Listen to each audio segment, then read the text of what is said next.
Today in the livestock market, cattle made a new high. The futures did break through that big resistance number, but again, it didn't hold. The market pulled back and actually closed just slightly lower.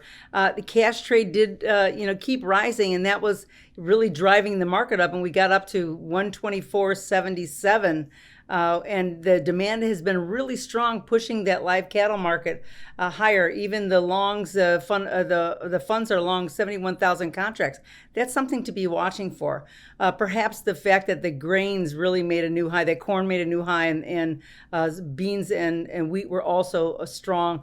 That possibly could have kind of put the kibosh on that live cattle market, but it really came out of the gates really strong. Now, feeders was kind of the opposite. Normally they don't diverge as much as they do, and we knew that one was going to snap back, and it certainly looks like it was the live cattle that just did that. So feeders were lower. That box beef prices do remain a little bit choppy, and even the weights right now are higher than last year. These are kind of things that will really weigh on the market somewhat. And I think the traders are worried that when we get to if we get to the point where demand starts to slow, that the market is going to swiftly turn around and really push lower. And I think that's why the feeders were having a hard time to kind of keep up with that live cattle market on the way up.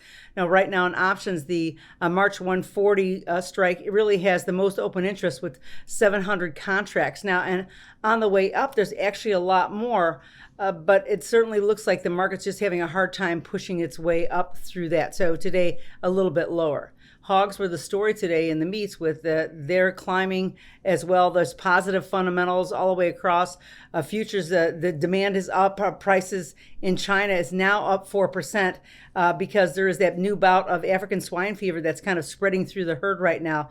That's really, a positive thing for U.S. pork producers. But I think that we have to kind of be watching that. The April high got almost up to $81. I mean, steady packer bids are just giving confidence to a lot of traders to step in and continue to add to their longs. Now, the funds are long about 51,000 contracts. That just tells you how strong the market is and how optimistic a lot of these traders are that the market is continuing to move higher.